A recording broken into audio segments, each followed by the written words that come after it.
O tema desta semana é dízimo, né? É um tema que tem sido muito debatido todas as vezes que sai esse tema. As pessoas, elas se divergem em suas próprias opiniões. É um assunto que tem para muitos sido negligenciado e muitos têm deixado, né, de obedecer esse princípio. Nós vamos estudar à luz da Bíblia se o dízimo ainda vale nos dias de hoje, o que a Bíblia ensina a respeito disso. E para isso, nós vamos fazer 11 perguntas a respeito desse tema. E diante das perguntas, nós estaremos também trazendo a resposta à luz da Bíblia. E no finalzinho, nós estaremos falando a respeito de 3 itens principais sobre a administração do dízimo. Então, fica comigo até o final. Se você ainda não é inscrito no nosso canal, se inscreve aí e deixa o teu joinha para que juntos possamos estudar à luz da Bíblia e aprender cada vez mais sobre a palavra de Deus. Deus te abençoe. Vamos lá então. Primeira pergunta, que é muito feita: sou amaldiçoado se eu não der o dízimo? Se eu não dou dízimo, eu vou ser amaldiçoado? E é uma questão que as pessoas leem Malaquias, e o próprio Deus fala ali: com maldições sois amaldiçoados. Porém, nós vemos que Deus não tem prazer em amaldiçoar ninguém. Então, se você não dá dízimo, você não é amaldiçoado. Só que você deixa de ser abençoado. Você não recebe uma maldição, mas você deixa de ser abençoado. A segunda pergunta é esta: quando foi instituído o dízimo? Qual foi o tempo que foi instituído o dízimo? Porque muitos falam assim: o dízimo, pastor, é no tempo da lei. E a Bíblia diz que nós não estamos mais debaixo da lei. Muitos dizem isso, é claro que não lê a Bíblia, lê somente o versículo que ele deseja pautar o seu entendimento, porém ele lê só aquela parte. E aí eu sempre tenho dito aqui nos nossos vídeos que você precisa ler o texto e o contexto, senão você cria um pretexto para pecar. Então o dízimo foi instituído quando? Muitas pessoas pegam ali que o dízimo foi instituído na lei de Moisés, que Moisés escreveu ali em Números 18, 21, que fala sobre dízimo, em Deuteronômio 14, 22 e outros versículos mais, né, diante da lei. E então muitos falam que o dízimo foi instituído ali na lei. Porém, eles se esquecem que Abraão deu dízimo a Melquisedeque no capítulo 14 de Gênesis, capítulo 14, versículo 18. A Bíblia diz que Abraão deu dízimo a Melquisedeque. Eles se esquecem que Abraão viveu 430 anos antes da lei, antes de Moisés. Então, se o dízimo é da lei, como que Abraão, 430 anos antes da lei, antes de Moisés, deu dízimo? Como que Jacó deu dízimo? Se você ler ali quando ele vai fugindo da casa de seu pai, ele diz: Senhor, se o Senhor for comigo, me der pão para comer, veste para vestir, em paz voltar à casa do meu pai, o Senhor será meu Deus, e eu serei teu servo, e tudo quanto o Senhor me der, lhe darei o dízimo. Então, o dízimo não é instituído na lei. O dízimo na lei foi colocado para mantimento dos levitas e sacerdotes. Porém, Abraão deu dízimo antes da lei. Então, você que fala que o dízimo é da lei, lê a Bíblia um pouquinho mais, meu irmão, minha irmã. Leia e você vai ter uma compreensão que o dízimo foi muito antes da lei. Nós já vamos chegar lá, vamos entrar um pouquinho mais a respeito desse assunto. Terceira pergunta: na lei, para quem ia os dízimos? O que era feito com os dízimos na lei? Acabei de falar em Deuteronômio 18, capítulo 18, versículo 2, quando Deus separou a tribo de Levi. E o Senhor disse que eles não teriam herança, eles não teriam terras, eles não trabalhariam como os outros. Na separação das terras, o Senhor deixou a tribo de Levi, o Senhor disse: eu serei para vós a vossa herança. Então Deus separa, Deus não dá bênção e nem terra para a tribo de Levi, mas eles vão cuidar do sacerdócio, eles vão cuidar do tabernáculo, eles vão cuidar das coisas de Deus. Então, como que eles não plantavam, como eles não tinham terras, como eles não tinham nenhum bem financeiro, impossibilitado até mesmo por Deus, o que Deus faz? Que todo Israel, todas as 11 tribos, né, tirando a de Levi, que seria a 12ª, trariam o dízimo para eles. E eles sobreviveriam disso aqui, do dízimo. Então, o dízimo era entregue à tribo de Levi. A quarta pergunta muito interessante também é a questão: eu posso dar menos que 10%? Não, porque o dízimo, a palavra dízimo se refere a 10%. Quando eu dou menos de 10%, eu estou roubando, sim. Eu estou dando aquilo, estou de certa forma, é até melhor que eu não dê o dízimo, dê uma oferta. Só que aí eu estou quebrando o princípio do dízimo, porque o dízimo é 10%. Né? E aí nós vamos ver que no tempo da graça, Ananias e Safira foram mortos, porque tentaram enganar. Pedro disse: por que encheste Satanás teu coração para mentir ao Espírito Santo? Então, e ali é interessante porque eles estão no tempo da graça. Deus matou eles pelo tempo da graça, não pelo valor, não porque não ter dado o dízimo, dado o valor, mas por mentir. Então, quando você dá o dízimo e você dá 5%, você não está dando 10% do dízimo, você está dando 5%, você está mentindo. Então é melhor que você não dê. Se o teu coração é desta maneira, é melhor que você não dê os 5%. Dê uma oferta. Então nós começamos a entender o seguinte: a quinta pergunta é: posso administrar meu dízimo? Eu posso pegar meu dízimo, por exemplo, e ao invés de eu levar à igreja, eu comprar uma cesta básica para alguém? Eu posso comprar um microfone? Não, eu não posso.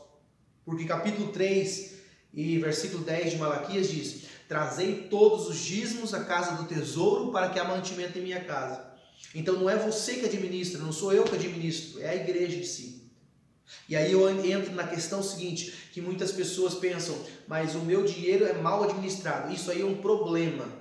O dízimo é uma bomba nas mãos de quem recebe. Ou seja, quem administra a igreja, que recebe os recursos, não é dono dos recursos. Porque o dízimo é do Senhor, em benefício à obra do Senhor. Então, se alguém está se usando de má fé, gastando o dízimo, usando de benefício próprio para se beneficiar, somente para se beneficiar, ele está sim arrumando um belo problema, porque Deus vai cobrar, né? Porque ele está responsável pela administração do que é de Deus. A sexta pergunta é esta: por que em Atos não é registrado a questão do dízimo? Se a gente ler sobre a igreja primitiva de Atos, não se fala de dízimo. E aí eu vou lhe esclarecer. Eu sei que você já lê Bíblia e você vai ler juntamente comigo. Em Atos, diz, capítulo 4 e o versículo 34, diz que não havia na igreja primitiva nenhum necessitados. Todos tinham tudo em comum. Vendiam as suas propriedades e depositavam aos pés dos apóstolos. Então todos tinham o mesmo propósito. E aqui não era só os irmãos, eram os apóstolos. Ninguém tinha muito. Os apóstolos não usavam o dízimo para comprar mansões, iate, fazendas como hoje. Não, todos tinham tudo em comum. Não havia entre eles ricos e nem pobres. Eles tinham uma administração excelente aqui. Então eles cuidavam um dos outros, nenhum tinha necessidade. Então por isso a palavra dízimo aqui não é mencionada. Só que a Bíblia diz o quê? Que eles vendiam a sua propriedade, ou seja, eles davam a mais do que o dízimo. Só que havia uma administração. A sétima pergunta: pastor, quem não dá dízimo está salvo? É salvo? Entra a questão da salvação. Quem não dá dízimo é salvo? E aí eu te faço essa pergunta, eu coloco essa pergunta e te faço outra pergunta. Quem não é batizado é salvo? Aí você me responde. A oitava pergunta é: eu dou uma oferta no lugar do dízimo. Tá certo? Posso dar uma oferta, em vez de dar o dízimo, eu vou lá dar uma oferta? Não, você não pode. Porque no Antigo Testamento está falando a respeito de dízimos e de oferta. Uma coisa é o dízimo e outra coisa é a oferta. É aqui que entra a questão que Paulo fala: cada um contribua segundo o seu coração. Ele está falando de oferta, ele não está falando de dízimo. Até porque se ele fala de dízimo, se ele fala cada um contribua segundo o seu coração, a questão do dízimo, ele não poderia ter usado, nós não poderíamos usar o termo dízimo, porque o termo dízimo diz a respeito de 10%. Então não é a questão quanto eu desejar, não, é 10%. E aí que eu entendo que o dízimo, irmão, deixa todos nós no mesmo patamar, ou seja, você ganha pouco. você dá os 10%. Você ganha muito, você dá os 10%. Então, o dízimo nivela todos nós iguais diante de Deus. E aí que eu entendo, e a nona pergunta é, pastor, eu ganho pouco, eu tenho que dizimar? Sim. O dízimo é um sinal de gratidão, adoração e generosidade. Você lembra da oferta da viúva pobre? Jesus está ao pé do altar, ao pé da arca ali, onde depositavam os dinheiros, né, da arca do tesouro, onde colocavam os dinheiros, e veio uma viúva pobre e depositou as suas moedas, 2 moedas, diz o texto. Jesus pergunta para os discípulos, quem deu a maior oferta? E eles ficam disputando para saber quem é que deu. E ele diz, foi esta viúva, porque ela deu tudo que tinha. Então a minha condição financeira, ela não me impede de ser dizimista, porque o dízimo é 10%. Ah, eu ganho, pastor, R$1.000, eu dou R$100. Eu ganho R$500, eu dou R$50. Para Deus não importa a quantidade, Deus não se impressiona com quantidade. Então, trazendo também a questão se eu sou dizimista, eu sou salvo, isso não garante salvação. Garante sim a questão do galardão. Garante a questão do galardão porque através do meu dízimo eu estou trabalhando para Deus, estou fazendo a obra para o Senhor e eu receberei o galardão. Não interfere de eu ser salvo ou não, né? A 10ª pergunta é, pastor, não sobra para dizimar? E aí eu concordo com você, sabe por quê? Porque o dízimo não é sobra. Se você dá o dízimo porque sobra, eu lhe aconselho, não dê. Porque Deus não vai receber. Porque Deus quer de nós as primícias, tanto que a palavra dízimo é 10%. O que é 10%? É os 10 primeiros, são as minhas primícias. Então eu não posso esperar quitar todas as minhas dívidas para dar dízimo. Até porque se você tentar fazer isso, você vai ver que você não vai conseguir dar 10% de dízimo. Porque não vai te sobrar. Se você colocar o dízimo como a tua última prioridade, você nunca vai dar. Porque o coração do homem é desta forma. E aí eu entro, irmão, na 11ª pergunta, que é a última pergunta. Pastor, eu não concordo com a administração da igreja. Eu não concordo. Eu não dou dízimo porque eu não concordo com o que o pastor faz com o dinheiro do dízimo. É aí que entra o grande problema. Como eu disse anteriormente, aquele que recebe o dízimo, aquele que administra o dízimo, ele vai ter que prestar contas diante de Deus. Se ele fez bem ou se ele fez o mal. Ah, eu posso pegar o dízimo e comprar para mim o melhor carro, eu posso ter uma mansão, posso ter uma fazenda? É claro que eu posso. Só que vai chegar um dia que Deus vai cobrar, porque o dinheiro não é meu. Eu sou apenas o mordomo daquilo que é de Deus. Então eu espero que nessas 11 perguntas aqui estabelecidas você tenha tirado um pouquinho das tuas dúvidas. Mas se porventura ainda há dúvida, meu irmão, minha irmã, deixa aí nos comentários, eu vou estar na medida do possível te respondendo, né? Vou estar lendo teus comentários e vou estar te tentando fazer entender a respeito do dízimo. Eu acredito que qualquer pessoa que entregou seu coração para Deus não vai ter dificuldade de dar o dízimo. Quando eu tenho dificuldade em dizimar, é porque dentro do meu coração, e aí vai se cumprir o que Jesus falou, que há somente 2 deuses. Ele fala que há Deus, no capítulo 6 de Mateus. A Bíblia fala que há apenas 2 deuses, e o que mais me chama a atenção é porque Deus está falando. Deus, nosso Senhor, é um Deus. E o segundo Deus não é o diabo. O segundo Deus não é o mundo. O segundo Deus se chama Mamon, que são as riquezas. Ou eu sirvo a Deus, ou eu sirvo a Mamon.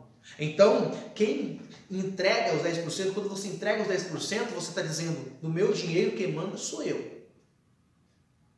O dinheiro, tem um pregador que diz que o dinheiro no bolso é bênção, o dinheiro no coração é maldição. E assim eu aprendo que o dízimo nas minhas mãos, o dízimo, quando eu tento administrar ele por si próprio, eu estou arrumando um grande problema. Agora, quando eu entrego para Deus, o problema já não é meu. O problema é aquela pessoa que vai administrar o dinheiro. E aí eu entro agora na questão final, sobre a administração do dízimo, que é um grande problema e que, infelizmente, eu não posso fugir da responsabilidade de falar que tem líderes, infelizmente, ficando, levando uma vida luxuosa. Eu não posso chegar aqui e dizer para você que não existe. Existe. Só que aí eu não culpo só os líderes, eu culpo também aqueles que frequentam essas igrejas. Porque eu tenho hoje a condição de eu ir para uma igreja, de eu ler a Bíblia, onde eu sou instruído na Bíblia, onde eu posso aprender o que é certo e o que é errado, onde o meu líder vai me ensinar no caminho certo. E aí nós vamos falar sobre a administração do dinheiro, do dízimo. Como eu falei, irmãos, existem 3 princípios, existem três áreas que o dízimo precisa ser administrado. Ou seja, há uma função para o dízimo. Assim como o dízimo, lá na lei, que era levado aos levitas, tinha uma finalidade. Qual era a finalidade? Para que os levitas e sacerdotes viessem a sobreviver através do dízimo. Na igreja de hoje, nos dias de hoje, no Novo Testamento, nós não temos a tribo de Levi, nós não temos os sacerdotes que eram como antigamente, mas hoje nós temos os pastores. Nós temos os nossos líderes, nós temos aqueles que dirigem a igreja. E aí eu começo a entender, e também dentro da questão da administração, eu preciso fazer para você 3 perguntas. A primeira dela é esta: os líderes, a igreja, os pastores, eles podem ser assalariados? Na tua visão, o que você acha? Vamos para a Bíblia? Em 1 Coríntios capítulo 9 e o versículo 7 Paulo diz: quem jamais milita a sua própria custa? O trabalhador não tem que ser o primeiro a desfrutar do seu trabalho? E aí Paulo vai dizer, Paulo está falando no capítulo 9 sobre os direitos dos apóstolos. Então, meus irmãos, aquele que está ali, e ele está dando um exemplo muito claro, o soldado que vai para a guerra, ele vai para a guerra com os seus próprios recursos? Não. Ele é enviado para a guerra, mas a nação, o povo, o país que enviou aquele soldado, eles estão de certa forma o enviando, mas eles estão dando para ele suporte, para que ele vá lutar, para que ele tenha uma condição, para que ele possa ser ensinado, para que ele possa aprender as táticas de guerra e possa pelejar. Nenhum soldado sai à sua própria custa. Então Paulo está falando sobre um direito dos apóstolos aqui no capítulo 9. E olha o que diz o versículo 14. Paulo diz que aquele que prega o evangelho, aquele que ensina o evangelho, que vive da obra do Senhor, o próprio Cristo havia ensinado que eles vivam do evangelho. Então os líderes sim podem ser assalariados e não é nada mais e nada menos do que o seu direito. Porque todos nós, irmãos, queremos chegar na igreja, queremos que o nosso pastor tenha uma bela palavra. Nós queremos à noite, por exemplo, se alguém está doente, eu posso ligar para o meu pastor para ele vir orar por mim, ele pode me ajudar, ele pode me socorrer, e para que ele tenha esse tempo para estar disponível para a igreja, ele precisa sim ter uma ajuda de custo, ele precisa sim ser assalariado, até porque é um trabalho. E muitas das vezes o pastor trabalha muito mais do que qualquer outro assalariado. Você trabalha de segunda a sexta. Chegou na sexta-feira, você bate teu ponto e descansa. Sábado, domingo está em casa. O pastor não. O pastor geralmente trabalha de segunda a sexta, sábado, domingo, feriado, às vezes de noite. Por quê? Porque ele está no campo de batalha. Ah, mas o pastor e o líder têm que trabalhar por amor. Você trabalha por amor? Você, por acaso, vai na empresa e trabalha e no final do mês vai dizer: patrão, eu estou aqui trabalhando por amor, patrão. Então você não precisa nem me pagar. Então, nós estamos usando isso no Evangelho. Eu estou sendo claro e eu sou contra, sim, os salários exorbitantes, pastor. Sou contra, sim, o enriquecimento de pastores. Claro que eu sou contra. Só que nada mais do que justo o pastor receber, sim, o salário, para que ele possa cuidar da sua família, cuidar da sua casa e também servir a igreja com amor. O segundo tópico, a segunda pergunta qual é a questão da administração do dízimo? Primeiro, o pastor pode ser assalariado? Os líderes? Sim, claro que pode. A segunda pergunta o que é feito com o dinheiro da igreja? O segundo princípio a igreja primitiva usava o dinheiro da igreja, os dízimos e ofertas que entravam sim para cuidar do que? Das viúvas e dos órfãos. Então, o segundo tópico e o segundo propósito que é feito com o dízimo, primeiro, é a questão de ajudar os líderes, aqueles que são, e sim, se puder assalariar os líderes, sim, é uma ótima ideia. A segunda é ajudar os órfãos e as viúvas. Você lembra de Atos capítulo 6? Em Atos 6, a igreja primitiva, a igreja que tinha tudo em comum. Só que no capítulo 6 há uma divergência entre os gregos contra os hebreus. E qual que é a divergência? Os gregos olham para os hebreus e estão dizendo, pera lá, eles pregam bem, eles fazem bem, há milagres, há curas, porém as viúvas deles não são cuidadas. E aí houve uma contenda, lê capítulo 6 de Atos. Aí que eles instituem 7 diáconos que sejam cheios do Espírito Santo. Então era para a igreja um cuidado, porque naquele tempo as viúvas não tinham condições financeiras como hoje. Então a igreja em si cuidava das suas viúvas. Hoje também nós temos idosos, nós temos pessoas com deficiência, nós temos pessoas necessitadas e a igreja precisa cuidar deles, precisa cuidar delas, até porque Tiago capítulo 1 versículo 27, Tiago está dizendo que a religião pura e imaculada para Deus é visitar os órfãos e as viúvas nas suas tribulações. Então para Deus a religião pura não é quem prega, não é quem canta, não é quem revela, não é quem sapateia, não, é quem cuida dos órfãos e das viúvas. Se você ler todo o Antigo Testamento, Deus se preocupou com órfãos e viúvas. Deus se preocupou com pessoas que não tinham condições. Deus sempre, as leis lá de Moisés, algumas delas foram atribuídas a cuidar de órfãos e de viúvas. No Novo Testamento é igual. Sempre tem. Por que tem muita igreja que não quer saber de cuidar de idosos? Por que as nossas igrejas não têm cuidado com idosos, com pessoas deficientes? Sabe por quê que muitas igrejas não têm esse princípio? Porque quando você tem o propósito de cuidar dessas pessoas, você vai enfrentar dificuldades. E a igreja moderna hoje não quer dificuldades. Ela quer trabalhar com pessoas que não tenham problemas. E aí fogem do verdadeiro evangelho. E aí eu entro em 1 Timóteo, capítulo 5, versículo 9, que Paulo vai dizer sobre as viúvas. E Paulo vai dizer para não ser escrita viúvas a menos de 60 anos. Isso quer dizer que a igreja tinha uma certa lista e cuidava das viúvas que faziam parte da igreja. A igreja dava suprimento, condições para aquelas viúvas, para que elas viessem sobreviver. A igreja tinha um cuidado. E o segundo passo da igreja de hoje, ela precisa cuidar das viúvas e dos órfãos. E mais, das pessoas idosas, das pessoas com deficiência. A igreja tem que cuidar. E como que ela vai cuidar dessas pessoas, pastor? Através dos dízimos e das ofertas. E o terceiro passo é cuidar com o templo. O templo é muito importante. Você vai dizer, mas pastor, Paulo diz que nós somos o templo do Espírito Santo. Ok, e Paulo diz mesmo que nós somos o templo em 1 Coríntios. Só que o templo, o lugar onde nós adoramos a Deus, também tem que ser cuidado. Sabe por quê? Porque é a importância que nós damos ao lugar, é a questão do relacionamento com Deus. Se nós lermos em Ageu 1, capítulo 1, versículo 4 até o 9, Deus diz para o povo ali de Zorobabel, o Senhor estava dizendo ali, vocês estão morando em casas belas, casas bonitas, mas a minha casa está desolada, a minha casa está abandonada e por isso tem praga no meio de vós, por isso a terra não produz fruto, por isso o grão que você joga na terra não produz, porque a minha casa está desolada. E você vê que quando o povo ouve esta profecia e eles agora começam a trabalhar para a obra de Deus, para a casa de Deus, eles constroem o segundo maior templo do povo judeu de Israel, que é o templo de Zorobabel. Só que Deus teve que dar uma chacoalhada neles, porque o templo era importante.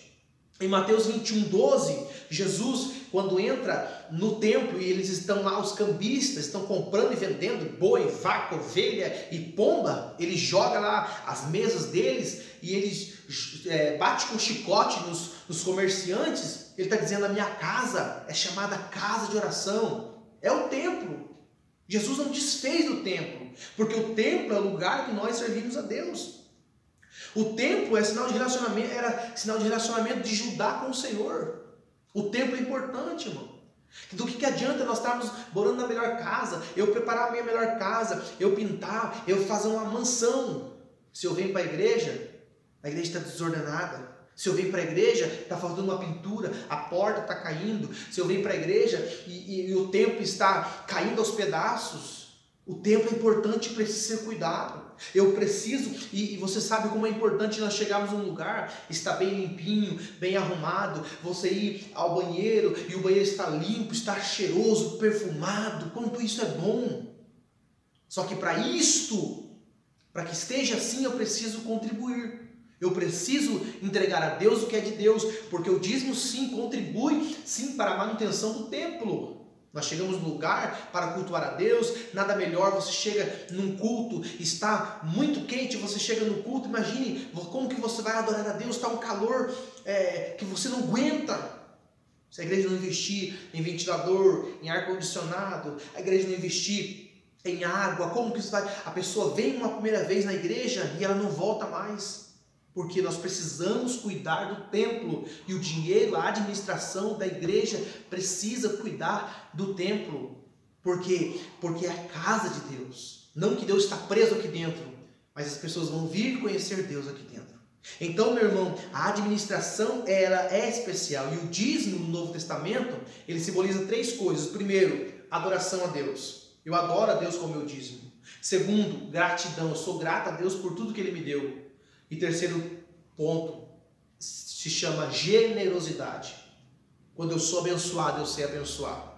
E eu não estou fazendo esse vídeo para lhe convencer a ser dizimista. Não.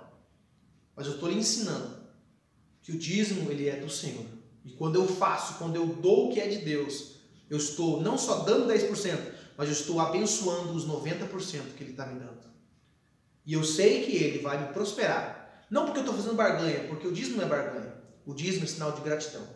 Seja grato com Deus. Eu espero ter solucionado o seu problema. Espero que você tenha aprendido. E se ficou alguma dúvida, deixe nos comentários e nós estaremos respondendo em nome de Jesus.